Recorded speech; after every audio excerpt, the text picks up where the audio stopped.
I guess a couple of things that we could talk about is one is, of course, I guess in the order, I would probably say the founder journey and my exit. So I started a digital marketing and transformation consulting firm, Happy Marketer, which we sold to the Japanese group Dentsu. So Uh, that uh, would be one. pardon The me. Are you using wireless mic? I'm using AirPods, yeah. Okay, can we do wired mic or change that? Is it possible? Fortunately, not. I'm outside actually. I don't have a wired mic with me. Or and any other than these? It's a bit No, actually, all the 30 odd podcasts I've done on my AirPods. So okay. that's the only AirPod that I have Okay, actually. Yeah. no problem. Yeah, So yeah, we could do the founder journey. We could do the bunch of investments that I've done, and I guess one area close to my heart is the business of sports. So I'm involved with uh, a digital sports media company called Rev Sports. So I could maybe double down on that. Those are sort of three things that come to my mind. I see. Which thing do you like most? And then out of these three, or All of it. All of what you do. uh, I mean, I quite enjoy, I guess, uh, startup investments, and I enjoy the business of sports. So I think, yeah, these two sort of are probably something that's close to my heart professionally. Right. What do you think? What do you see in a startup before you invest in that startup?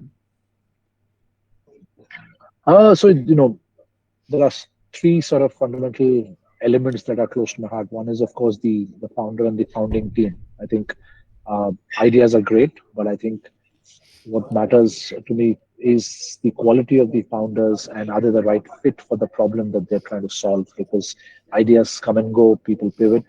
But I Right. think the tenacity, the depth of knowledge, the chemistry between the founding teams, I think that is hard to judge, but that's something I would try my best to assess.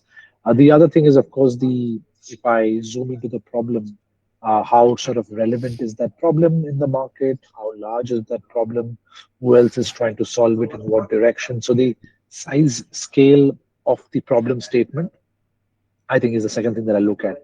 And third is, of course, I think my preference for investments is, uh, in terms of the revenue, are there, doesn't have to be a lot of revenue, but are there customers who are willing to pay and pay regularly? So I would rather look at a company which has a few customers, but recurring customers than someone who has 10 customers and very few people who come back.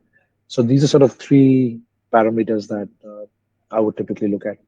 I see. I see. So you look more on the personality and the personal traits of the entrepreneur behind that startup, and less on the idea. Of course, idea is important as well, but I think you play the cards on the person more. Correct. That's right. So I think the people, their background, their tenacity, and of course, especially if it's a founding team, I think the dynamics and the chemistry and the equity structure, I think, and their roles, the shared values, I think that it's a team sport for me. So I generally like companies with more than one founder, and I think the moment you have two or three, I think that chemistry, dynamics, and that equation matters a fair bit. And for that, I assume you would know personally that person. You would not do that offshore or from another country. No, other countries is fine. I've done deals in Southeast Asia, India, US. I think it's about, of course, it helps to meet the person and the team personally. But when I started investing during COVID, that wasn't an option. And I think through conversations, through dialogue, sometimes not related to the startup, I think it's also important to have a good gauge of the person and his or her perspective in life in general. I think Hmm. uh, because obviously during a pitch, just like in a date, everyone puts their best foot forward. But True. you would ideally want to know a person over time so that Yeah. at least it's not just one pitch meeting that he or she is shining, but over time, how do they react to questions? How do they respond to situations? So I think, yeah, I think as long as one has a chance to interact a few times, remote is all right. Right. I also invest sometimes, and I believe relationships like it's like marriage. You can't know. I mean, there's no time frame. I would say I don't know how much would you agree that you can know in from 7 days to 7 years between that if you want to marry someone or not. Is that the same case with investment and knowing the person? What's the time Uh, frame? I mean, yes and no. So I wouldn't sort of equate to marriage because obviously marriage is generally a very Yeah. again depends on one's perspective on marriage, but typically it's you're looking to marry typically once and you're hoping it'll last long and it's it's a one-off card. In Mm-hmm. investments to me it's a portfolio. Mm-hmm. I when I invest, I am also going in with the idea that uh, it's not one company that's going to give me my returns. I need to build a portfolio. So from that perspective, it's I personally look at it quite differently from marriage. The other thing is emotional. It's important not to be too emotionally vested either with the idea or with the founder. I think you've got to keep a bit of a distance. So I think there are aspects to sort of which are I think quite different from at least how I would look at marriage. But I think there are aspects of in terms of making a judgment about a person Mm-hmm. who may be a friend or you're dating or your marriage. Yes, you are using proxies and filters and conversations to make that judgment. So that's how I see a lot of differences, but some similarities. By the way, go to Saudi Arabia and marriage is also a portfolio item. Anyway, Exactly. So different parts of the world. um, but what is the time frame? The intention of the question was what in what time frame are you able to judge a person and decide if you want to have make an investment with him on him? So I the idea, yeah. So the investment into someone, typically my preference is anywhere between 3 to 6 months. I So see. generally, of course, having said that, I've done deals in a hurry because maybe a group of friends are doing it, or maybe I know someone who knows the founder, so I'm relying on the proxy. But if I'm doing it Mm. directly, if I'm investing in a person or his or her company, I think it's to me 3 to 6 months is the ideal time that I would want to see them in action, to see how their company is doing, to meet them at least 3 4 times, and have meaningful conversations. So yeah, that's my typical time frame. So I guess if you have to pick one thing for investors, for the audience, one advice for the investor, it's the personality of the person, the personal traits of the person behind the business, right? What one thing would you advise the business owners, the startup owners, the entrepreneurs to focus on while raising funds or starting a business? If you have to choose one thing. If I have to choose one thing, I would say uh, ask yourself why do you need to raise funds. Right now, it's become very fashionable and cool to raise funds. So founders typically focus on raising funds and the excitement with it than building a business and getting customers who pay money for the product or service. So Hmm. if there's one thing, I would say assume that there is no funding. Can you build a business without funding? Hmm. And ask yourself why do you need funds? Think very hard about it as opposed to just fundraising because everyone's doing so.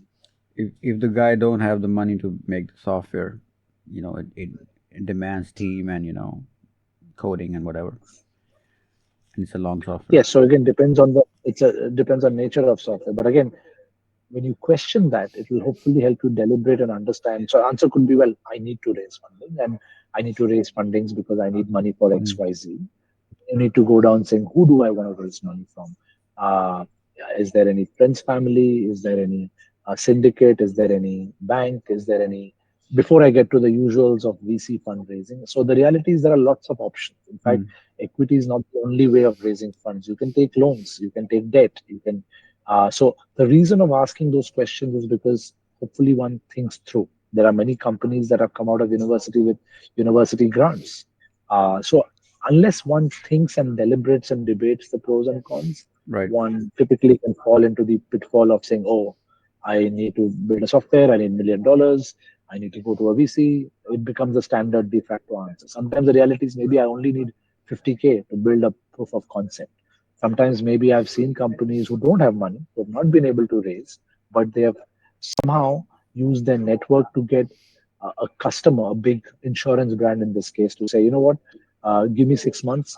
just give me office space and some little project money, not investment, to just help me build you the proof of concept. If that happens, let's talk about an equity investment. So, and by the way, there are many good examples that of companies that have never raised money outside, and today are billion-dollar companies or unicorns that people don't talk about. You look at Zerodha from India, the number one stock trading app, never raised a dime, never raised any, never spent any money on advertising. Mm-hmm. Zoho back in the day, another great example. If people read about Rich Barton, he's built at least two unicorns where he's done so without spending money on ads and he's bootstrapped it. So I think it's also the responsibility of the media not to overhype and celebrate just milestones. Because at the end of the day, I'm not that excited about the fundraise story because it's not that someone's given you free money. Someone's trusted you with an investment, then you have given up equity and control, and that's a huge thing for a founder. Being a founder myself, it's a different journey when you're running a company on your own with your own freedom versus when someone's breathing down your neck. Right. True. True. I've heard that a lot. Also, yeah, it happens. Um, what one thing if you're not raising funds? What about the business? Any advice for the or I should rephrase the question. Any major mistake you see entrepreneurs doing it again and again? I think one major mistake is, I think being too attached and wedded to the initial solution to the problem that the founders have come up. So, assuming you're trying to solve Mm-hmm. a climate tech problem and you have a solution, I think one of the things in the early stages when you're too wedded to your own idea because of your ego. I love the idea of being passionate about a problem statement, but I think in the early stages you've got to be flexible and keep iterating and trying different solutions to see what works commercially well, and I think that's important to get to that product market fit. A lot of people I've seen who just try the same thing again and again, expecting different results. So yeah, that's a mistake that I think can be avoided. You were the top 50 marketers in the world in 2015, correct? Yes, that's right. How did you do that? I think most importantly, to be honest, I didn't know about the award, and that's something. Hence, I didn't know about it. Hence, I didn't chase it. And I think philosophically that helps. You just go about doing your work, Mm-hmm. because again, even if you know about it, you don't know what the criteria is. And again, that's not the goal. The goal is never to get an award. The goal is, well, you do your job. My interest was to build a company and Mm-hmm. learn about digital marketing and apply it for my clients. And I think if the work was good, Mm-hmm. glad someone recognized it. But that's not the be all and end all, because you may or may not get an award, but that doesn't say much if unless that's your only goal. In my case, that wasn't. Right, but how did you achieve that? What key things, if you want to share, or maybe the time was different at back then in 2015. It's not the same now. What factors? Well, again, I don't know the judging criteria, to be honest, but I suspect it's to do with two or three things. It's about the nature of the business we built in Southeast Asia, the kind of clients we had, the revenue growth that we had in our. Uh, Again, we were lucky to have started our digital marketing business fairly early in the game in Southeast Asia when digital marketing was not a huge thing. So the timing played a factor, the revenue growth played a factor. Also, I think I suspect it also had to do with the way I built my personal brand, be it through LinkedIn, be it through content marketing. So these are sort of, I think, areas that might have helped. Again, they typically don't reveal the criteria, but I think this is two things that might have helped. What strategy in marketing had worked for you most, as far as return on investment is concerned? Like, is it email marketing? Is it social media? Is it TV, or or anything else? What's your favorite? Yeah, so we only, well, I don't have a personal favorite, but I think what's worked in terms of our business, I think especially for our clients, the two that are my sort of, I think they are underrated, but they work very well is search engine optimization. I think it's a great tool. If people can crack it, it can help you in the long run, where you don't pay for ads on search engines, but it's the natural organic links. Takes a lot of effort, but there's a lot of long-term value. And the other is email marketing. Again, it's below the radar. It's personalized and direct, and as long as it's done in a privacy friendly, with consent, I think, and with relevant messages, I think it can work wonders, and it doesn't take a lot of investment. So SEO and email marketing would be my two sort of go-to channels. Okay, the first one was blogging. Did I understand correctly? Not blogging, search engine optimization. So Okay, blogging is a way to create the content. The okay. goal is to rank high on Mm-hmm. Google search or whichever search engine is prevalent in your market. Okay. Digging a bit deeper into that, which one factor in SEO do you think would be more relevant? One or two So factors. the algorithm keeps Changing. changing. In Yeah. the current scheme of things, I think what matters the most is uh, creating regular, fresh, and relevant content Hmm. on your website. Okay. That matters to you. So if you're an airlines, Hmm. you've got to have some really differentiating content about not just the airline, but travel itineraries, budget calculators. There are various ways you can map out a content plan, and I think that's what. If you keep that, that's what will ensure that people keep coming back to your website. Okay. They keep sharing your links. So to me, that content creation and content curation process is a big one. Okay. What if I ask you a naive question and say, uh, I have a lot of content in my website. I have a lot of content on my social media. People come a lot. They engage with me. There are no buyers. There is engagement, but there's no buyer. But there are no buyers. What would you say to that? Yeah, that's a very usual problem. I mean, so I think marketing is a funnel game. I mean, just having good content, good engagement, uh, does not necessarily lead to sales. And I think my suggestion to that company would be to first forget marketing, to first look at the product and solution and the pricing, the core business. Marketing can only help if there is a relevant, exciting product which is priced right. Marketing can't help you sell a product that's not great, that's not appealing. So I would start look at and that's why I think one of the reasons our business succeeded, we were not a pure marketing company. We just said, oh, let's create buzz and awareness. That doesn't help. At the end of the day, it needs to translate to business consulting and business consultative led effort, where you need to really understand the business, your competition set, your pricing, your product, your features, your marketplace, and then you build the marketing story around it. So I would first investigate that. Then I would also look at, is my content relevant? I think a lot of people are very lazy when it comes to content marketing. They would just share the same post on Facebook, LinkedIn, Twitter, all alike. It doesn't work that way. A lot of people use, to drive again. Engagement is a vanity metric where people you could pay to just get clicks and likes. But I think I'm a big fan of organic. Am I getting my existing customers or am I getting relevant prospects to first engage with it, get their feedback about the content? So to me, marketing, there are two kinds of marketers. One is who just make huge amount of flash and noise. Of course, if you have the money, you can do that. But I rather build it slow and steady, and it takes time. Unless of course you're doing blitzkrieg marketing with promotions and discounts again, but that doesn't stand in the long run because obviously you don't want to have customers who only buy because of cost and discount. You want to have genuine customers. So I think a lot of what you just said is that typically if someone comes to me with that, the symptom is that's just a symptom, but the root cause is typically in something else in the business. Right. You had a lot of big contracts. Is there a recipe to get those?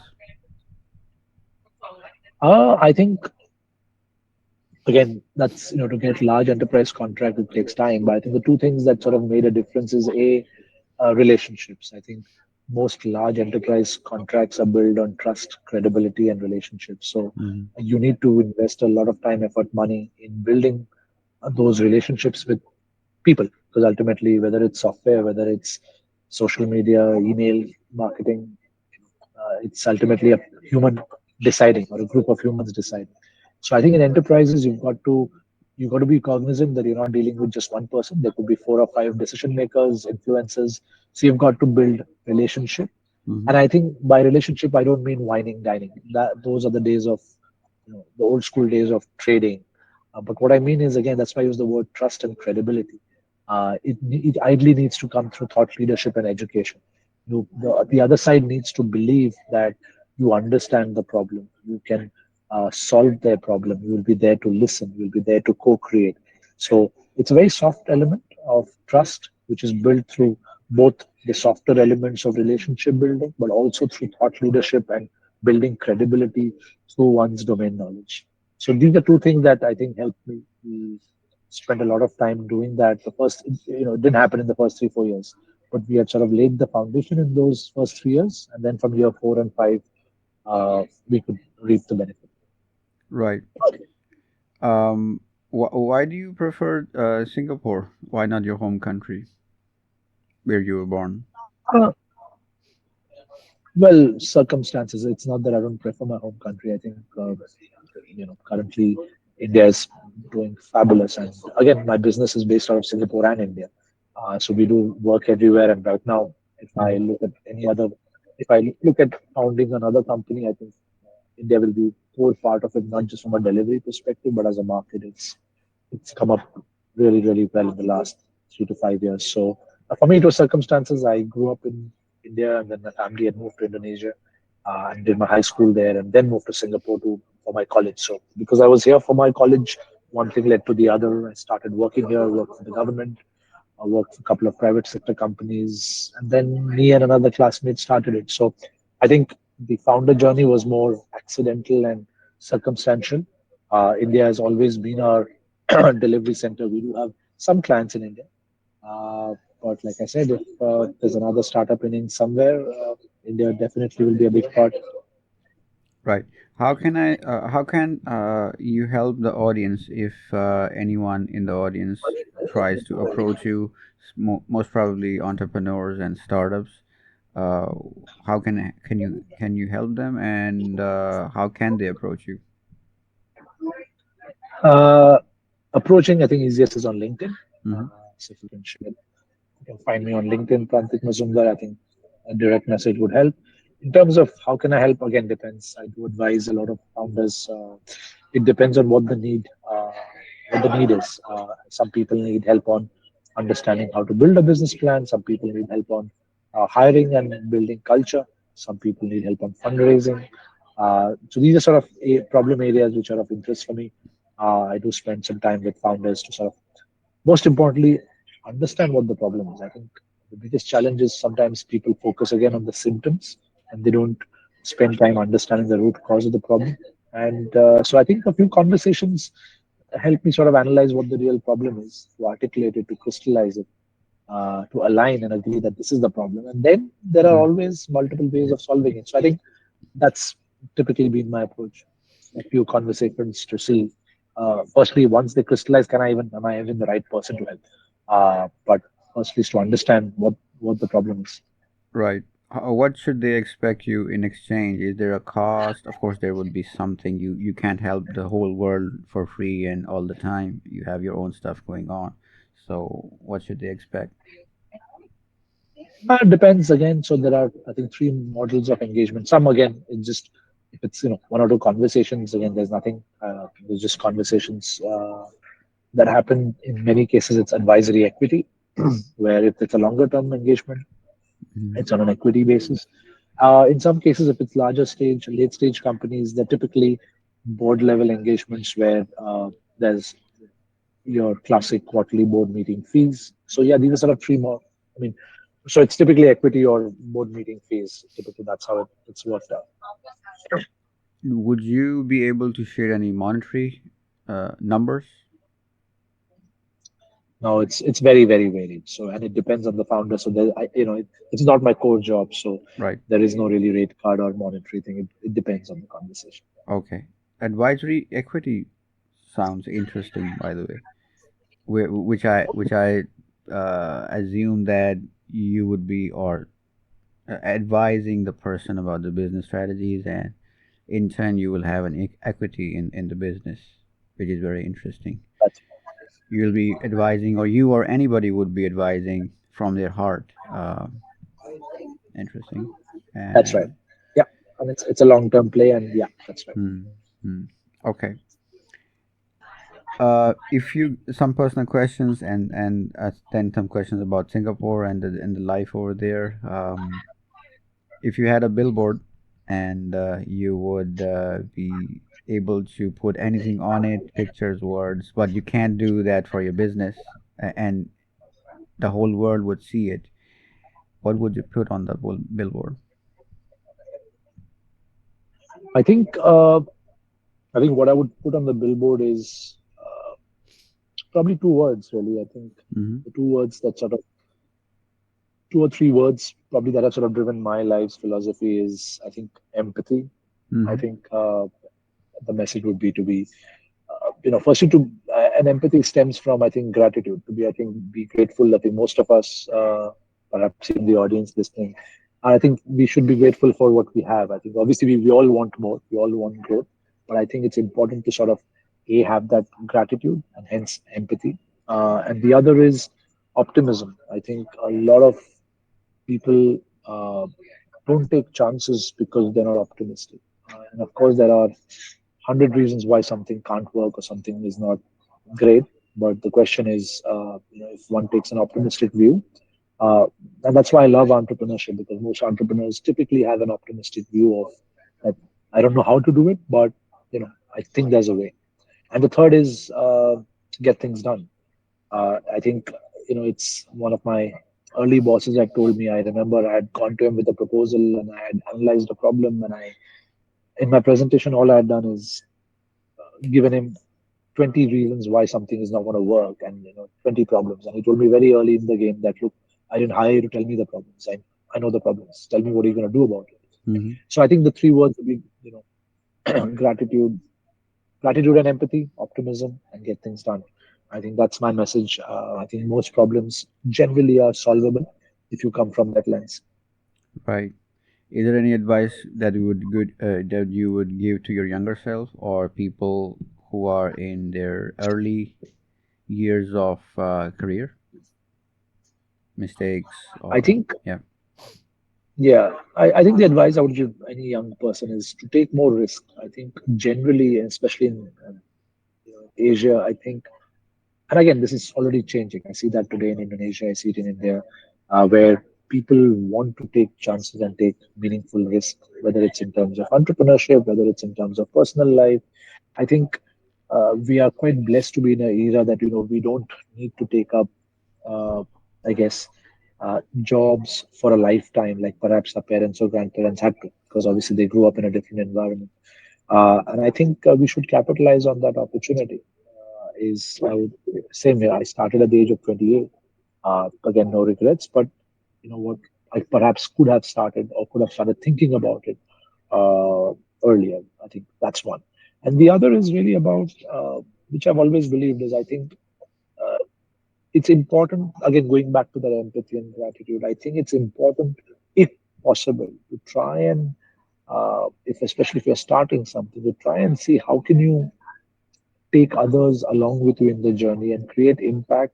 And again, by impact, I don't mean donations, charity. I mean teaching people how to fish, so to speak. Is how do you create other entrepreneurs? How do you uplift? Because I genuinely believe that education and entrepreneurship are the two sort of pills to solve or alleviate poverty in a society. And I think a lot of us who come from South Asia or Southeast Asia, there's still massive poverty in most of those countries. And I think the only reason I may have achieved whatever little I have is because I was the right time, right place. I was lucky to be born in a good family, got a good education, got a good degree, and I could afford to take that risk. So the question begs is what can be done to help many others? Today, I'm seeing that in India, whether it's bottom up or top down, a lot more people are willing to try different things or try to create their own companies or own ventures or give it a shot as opposed to saying, you know what, I'm just going to work for another company 9 to 5. So that's the advice, for take risks early, give yourself more time to fail because fail you will. And if you do succeed, take others along with your journey. Nice, nice. Which is the best country in 2023 today to start a business worldwide? Is it USA? Is it Dubai? Is it Singapore? Is it India or any other? So I've only done business in Singapore, and in general, I would say to start, I think Singapore is probably one of the easiest. I think there is a global ranking as well of ease of doing business. Singapore always has been the top three, if not number one. If you come here, you can. It just takes a day or two max to set up everything, and the company is ready. You can even do it online technically. So I think Singapore definitely. Dubai is again depends on which industries and sectors. I think Dubai does offer. Of course, Dubai taxes are even better, but I think certain sectors Dubai is doing very, very well. And I think if your business, in general, I would still sort of vote for Singapore. I think US is quite difficult. There's a lot more paperwork and a lot more complexity. But as a market, it's phenomenal. But I think in terms of setting up business, my vote would still be Singapore. Um, a setting company, if it's about just setting company, maybe UK is the fastest and the cheapest and the easiest. You register your company in $20, I think, uh, roughly speaking, and it's registered the next day or two. But my question is, the long term where you have the infrastructure plus you will have the staffing, then cost, then taxes, uh, opportunities, growth, the whole ecosystem. Like USA is recognized to be the having the ecosystem there where you grow. All the major, I think, companies in the world are there at this time. I mean, not comparatively speaking. There's a lot going on in the other parts as well. What would you say on that? Yeah, of course, US is obviously a great entrepreneurial hub. You have R&D, you have university access to talent. You have, I think, the buying potential, especially in tech, software, buying propensity, ability to spend, willingness to spend. So it's a great market. I think no software or tech company can do without thinking about that market. And again, in generally, it's pretty open, fairly cosmopolitan. Talking about mostly the coastal cities, for sure. And I think, and as long as that market fits your industry and you're okay with the taxes, that's absolutely fine. Hmm. Tax But at the same initiative. time, I know Hmm. a lot of businesses that set up in Dubai or Singapore, Hong Kong, Hmm. because of taxation and structuring issues. Yeah. And so, to me, honestly, I mean, I don't say that. I mean, ideally, I hope. I mean, I like businesses that are selling to the world. You could sell to London, you could sell to Scandinavia, Africa. The question is, I think setting up taxation and regulatory base is one thing versus market of operations. So uh, you could serve the US market, you could be based there, but your company could be registered in Singapore, Dubai, because of certain benefits. Also depends on where you want to live. So to me, I think business is personal. I mean, I Hmm. don't have a personal life and a business life separate to me. Life is life. So it also depends on where you want to live. So and each one obviously has different circumstances. For me, it's always been Asia. I've never been drawn to the West, so to speak, to live. And from that perspective, I think Southeast Asia is brilliant. I grew up in Indonesia, extremely progressive and very comfortable life. Singapore is obviously a great base, very expensive. So I think I like cities like Hong Kong, Dubai, Singapore because these are hubs. You can travel out easily. Connectivity is great. So you could stay here, but you could do business wherever in the world. Right. Right. What is the cost roughly to register a company, then to grow it to 6 months or a year, have some staffs, rough ideas, I know, and then you want to settle there if somebody wants to settle there. It's a detailed question, but rough comments. Yeah, so setting up is a few $100s. It's not as cheap as UK, as you said. It's probably you'll need about anywhere between $500 to $1,000 to set up with a good accountant, lawyer, etc. Hmm. So cost is expensive because it's one of the most expensive real estate places. So again, today most businesses choose not to have an office. You could have a registered office.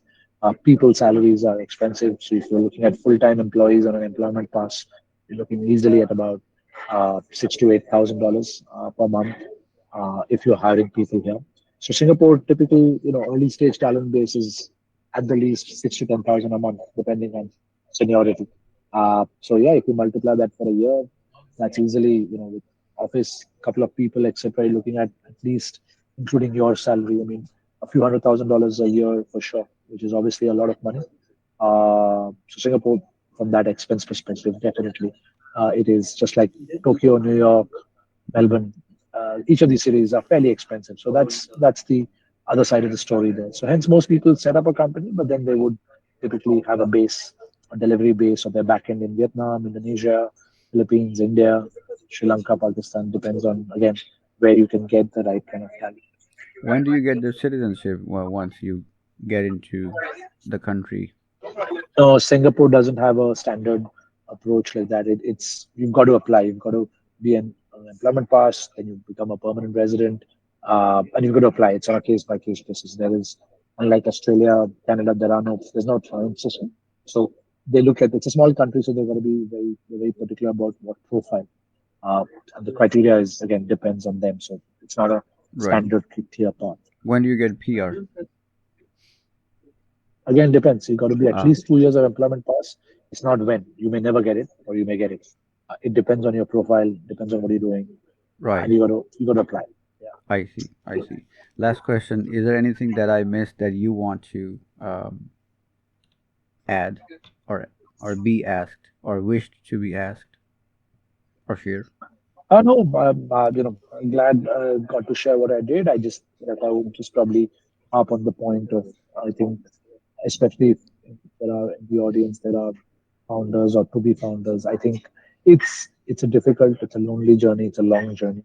The media, of course, today it's become cool to be a startup founder, and, which is great. But for anyone who wants to do it, you got to be mindful that it takes a lot of effort, a lot of toiling. The failure rate is very high, which means I think what really matters is if you really want to do it early, give it yourself time to fail, and you've got to have tenacity and resilience. And it is not hunky dory as any of the business magazines make it out to sound. So you've got to bear in mind, and hence I think what's important is just like in sports, you've got to enjoy that journey, uh, and you've got to set yourself a definition of what success is for you. I think a lot of people do it for the wrong reasons. I think as long as for me, for example, the joy of having freedom and control of my time, that's huge. Whether that makes me a lot of money or not is a different question. So I think you need to over time understand what is it that you want to have in life and why you're doing this beyond the money. Because if it's for the money, there are other better ways of making money in a predictable manner. So yeah, just find your reason, and if you really want to do it, give it a shot.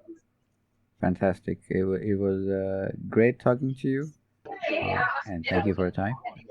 Thanks a lot. Sure. So then, wish you all the best. Thank you. Thank Hope you. to see you sometime. Bye bye. All right. Thank you. Bye bye. Bye.